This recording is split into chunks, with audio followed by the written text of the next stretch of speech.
Kabar buruk buat timnas Indonesia jelang hadapi China, kutukan 3 dekade ini jadi tantangan serius Patrick Kluivert. Namun sebelum masuk ke pembahasan ini jangan lupa subscribe dan aktifkan lonceng notifikasinya agar tidak ketinggalan berita seputar sepak bola terbaru. Timnas Indonesia akan menghadapi China dalam laga ke-9 putaran ketiga kualifikasi Piala Dunia 2026 Grup C di Stadion Utama Gelora Bung Karno SUGBK Jakarta, Kamis tanggal 5 Juni tahun 2025. Meski tampil di hadapan pendukung sendiri, skuad Garuda dibayang-bayangi catatan pertemuan yang tidak menguntungkan.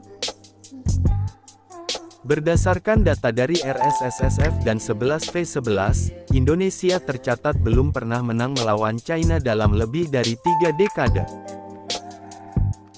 Kemenangan terakhir diraih pada tanggal 20 Februari tahun 1987 di ajang Piala Raja Thailand, ketika Indonesia mengalahkan China dengan skor 3-1.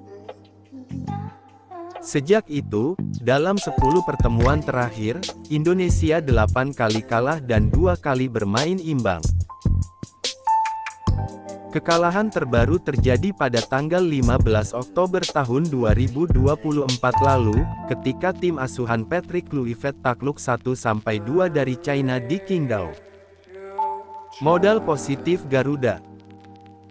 Meski rekor pertemuan tak berpihak, Timnas Indonesia memiliki sejumlah modal positif menjelang laga Kamis malam.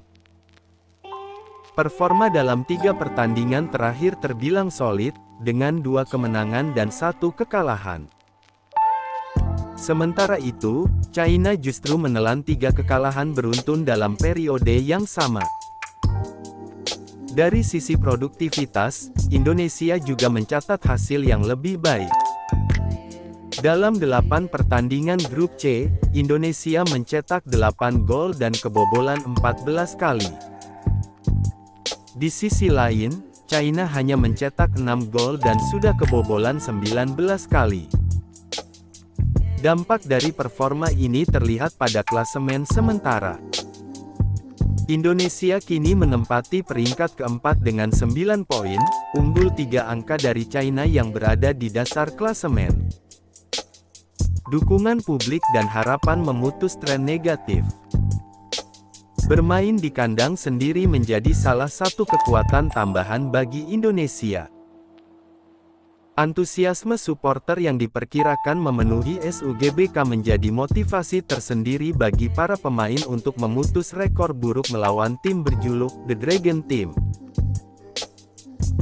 Pelatih Patrick Kluivert juga diyakini akan melakukan rotasi komposisi pemain, menyusul absennya beberapa nama utama seperti Maarten Paes, Marcelino Ferdinand, dan Ragnar Oratmangun.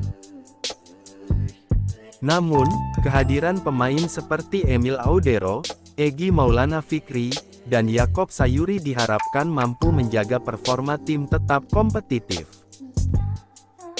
Rekor pertemuan Indonesia vs China tahun 1957 sampai tahun 2024. Pertandingan melawan China menjadi ujian penting bagi Indonesia untuk memperbaiki posisi klasemen sekaligus mengakhiri rentetan hasil negatif selama hampir 40 tahun. Kemenangan di SUGBK akan menjadi catatan bersejarah sekaligus membuka peluang lebih besar menuju putaran berikutnya di kualifikasi Piala Dunia 2026. Pelatih Tim Nasional Timnas Indonesia, Patrick Kluivert mau tak mau harus mencoret 7 nama dari total 30 pemain Garuda yang sudah disiapkan untuk melawan China di kualifikasi Piala Dunia 2026 zona Asia.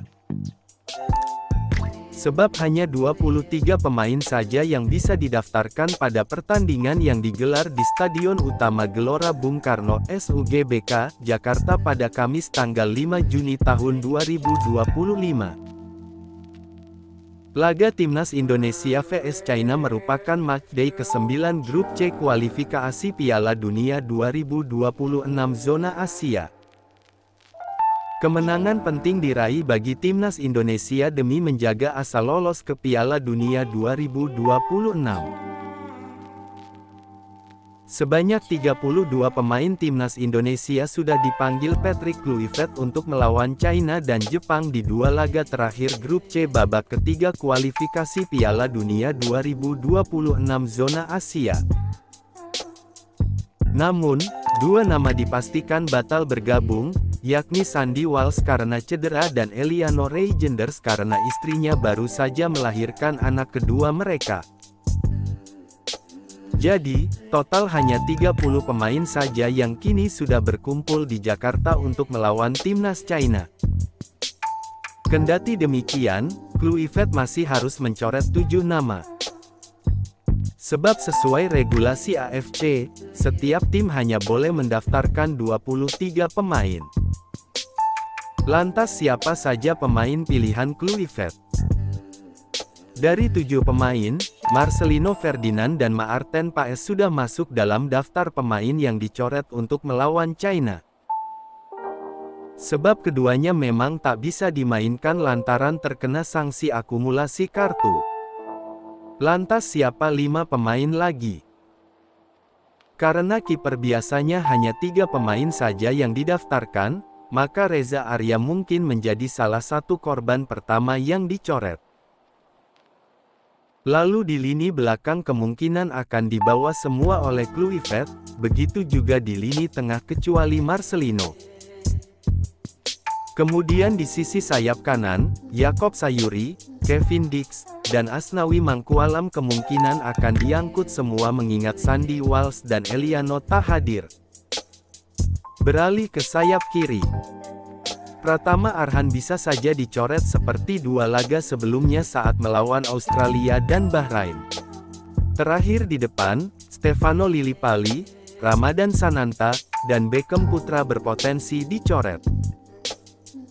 Sehingga lini depan yang diangkut Kluivert hanyalah Egy Maulana Fikri, Rafael Struijk, dan Ole Romeni. Namun, itu semua jelas hanyalah prediksi, penentuannya akan diumumkan Kluivert jelang laga melawan China.